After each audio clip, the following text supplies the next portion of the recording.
నమస్తే. Welcome to Andhraprabha.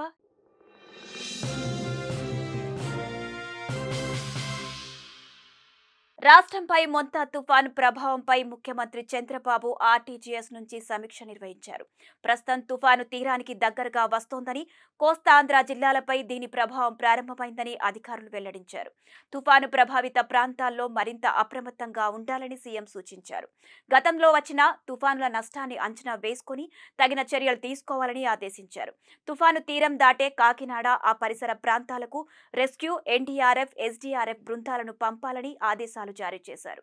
గాలులు, వర్ష తీవ్రతను ముందుగానే అంచనా వేసి అందుకు తగ్గట్టుగా జాగ్రత్త వహించాలని అన్నారు. ఇప్పటికే తుఫాను ప్రభావిత జిల్లాల కలెక్టర్లను పూర్తి స్థాయిలో అప్రమత్తం చేశామని సీఎస్ విజయానంద్ వెల్లడించారు. సమీక్షకు డిప్యూటీ సీఎం పవన్ కళ్యాణ్, మంత్రులు నారా లోకేష్, అనిత, నారాయణ, సీఎస్ విజయానంద్, వివిధ శాఖల అధికారులు హాజరయ్యారు. ఇక తుఫాను ప్రభావిత ప్రాంతాలకు చెందిన మంత్రులు, ఎమ్మెల్యేలు, ఎంపీలు, నాయకులు, కార్యకర్తలంతా ప్రజలకు అందుబాటులో ఉండాలని ముఖ్యమంత్రి చంద్రబాబు ఆదేశించారు.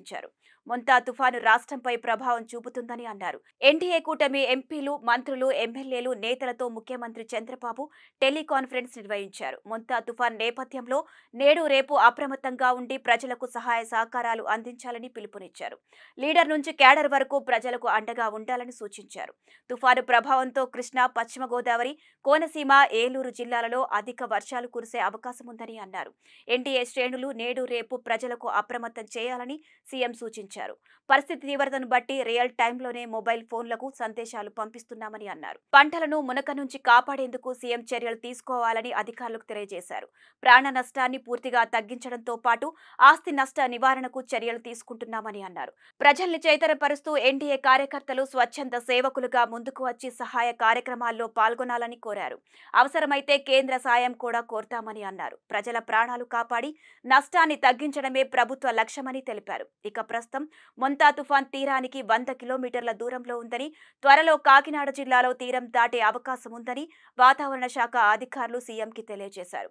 కోస్తా ఆంధ్ర జిల్లాలైన విశాఖపట్నం, ఉమ్మడి ఉభయ గోదావరి, కృష్ణా, గుంటూరు, ప్రకాశం, నెల్లూరు ప్రాంతాల్లో భారీ వర్షాలు కురుస్తున్నాయి.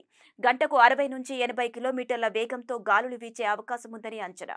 ఇప్పటికే కాకినాడ, మచిలీపట్నం, విశాఖపట్నం తదితర తీర ప్రాంతాల్లో భారీ వర్షాలు కురుస్తున్నాయి. గాలుల తీవ్రత కూడా పెరిగినట్టు స్థానికులు, అధికారులు తెలియజేశారు. ఈ ప్రదేశాల్లో చెరువులు నిండగా పొలాలు నీట మునిగాయి. ఇక మత్స్యకారులు సముద్రంలోకి వెళ్లకుండా చేయాలని హెచ్చరికలు జారీ చేశారు. ఇక అలర్ట్స్ ట్రాకింగ్ మెకానిజం ద్వారా ప్రతి 2 గంటలకోసారి క్షేత్రస్థాయి పరిస్థితులను సమీక్షించాలని అధికారులను లోకేష్ ఆదేశించారు. తుఫాను తీవ్రతపై సచివాలయంలోని ఆర్టీజీఎస్ కేంద్రం నుంచి మంత్రి నారా లోకేష్ సమీక్షించారు. ఎలాంటి పరిస్థితులైనా ఎదుర్కొనేందుకు సిద్ధంగా ఉండాలని ఆదేశించారు. తుఫాను ప్రభావంతో వివిధ పంటలకు వాటిల్లిన నష్టంపై అధికారులను ఆరా తీశారు. సైక్లోన్ ల్యాండ్ ఫాల్ అయిన తర్వాత దాటిల్లిన తర్వాత రెస్టరేషన్ కార్యక్రమం అనేది చాలా కీలకమైనది. దానికి ప్రధానంగా పవర్, విద్యుత్ సంబంధించి 11,347 ఎలక్ట్రిక్ పోల్స్ ఆల్రెడీ రెడీ చేసుకున్నాం. 1,210 ట్రాన్స్ఫార్మర్స్ కూడా రెడీ చేసుకుంటాం జరిగింది. 772 రెస్టరేషన్ టీమ్స్ కూడా ఆల్రెడీ ఐడెంటిఫై చేసాం, పొజిషన్ చేసాం. అంటే సైక్లోన్ డైరెక్షన్ బట్టి వీళ్ళు ఎక్కడ ఉండాలి, మెటీరియల్ ఎక్కడ ఉండాలి, ఆల్రెడీ పొజిషనింగ్ కూడా అయిపోయింది. హాస్పిటల్స్ కూడా కరెంట్ అందించాలి యుద్ధ ప్రాతిపదికంగా అనేది ఒక నిర్ణయం తీసుకున్నాం. తగిన చర్యలు కూడా తీసుకుంటాం.